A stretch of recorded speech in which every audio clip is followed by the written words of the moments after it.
ଏଇ ଜାଗା ମତେ ଲିଟରାଲି 2 ସେକେଣ୍ଡରେ ସାଇଲେଣ୍ଟ କରିଦେଲା। ଆପଣମାନେ ଦେଖିଲେ ବୁଝିଯିବେ। ଆପଣମାନଙ୍କୁ ଏମିତି ଫିଲ୍ ହେଇଛି କି ନାହିଁ ମୁଁ ଜାଣିନି, କିନ୍ତୁ ମତେ ଥରେ ଥରେ ଲାଗେ କି ଲାଇଫ ବହୁତ ଫାଷ୍ଟ ଚାଲୁଛି। ସେଥିରେ ଏକ୍ସପେକ୍ଟେସନ, ପ୍ରେସର, ରେସ୍ପନ୍ସିବିଲିଟି, ତା ଭିତରେ ଆମେ କଣ ନିଜକୁ ଟାଇମ ଦେଇପାରନ୍ତି?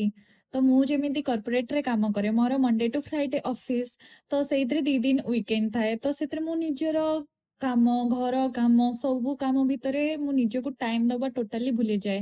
ତ ଭାବିଲି କି ନିଜକୁ ଟାଇମ ବି ଦବା ଦରକାର ଏଇ ଭିତରେ। ତ ଲାଇଫରେ ଟିକେ ଏନ୍ଜୟ ବି କରିବା ଦରକାର। ତ ଦେଖିଲି କି ଗୋଟେ ସୁନ୍ଦର ଜାଗା ଅଛି, ଭାବିଲି କି ଚାଲ ଏଟାକୁ ଏକ୍ସପ୍ଲୋର କରିବା। ଦେନ୍ ତାପରେ ସେଇ ଜାଗାକୁ ଯାଇଥିଲି, ସେଠି ଏତେ ସୁନ୍ଦର ଭିଉ ଥିଲା ନା।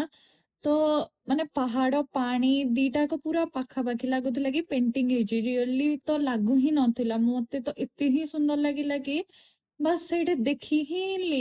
ଦେନ୍ ତାପରେ ଖାଇଲି, ଖାଇକି ବୁଲିଲି, ବହୁତ ସାରା ଫଟୋ ଉଠେଇଲି। ଦେନ୍ ବହୁତ ସାରା ଆକ୍ଟିଭିଟି ଟାଇପର କଲି, ବୁଲିଲି। ଯେତେ ଏନ୍ଜୟ କରିପାରିବା କଥା ନା, ଏଇ ଟାଇମରେ ହିଁ ଏନ୍ଜୟ କରିବା ଦରକାର, ସବୁବେଳେ ହିଁ ଏନ୍ଜୟ କରିବା ଦରକାର। ଦେନ୍ ସେଇଟା ଏନ୍ଜୟ କରିକି ସନସେଟ୍ ଦେଖିକି, ମୋ ସନସେଟ୍ ହେଲା। ଦେନ୍ ତାପରେ ଦେଖିକି ପଳେଇ ଆସିଲି।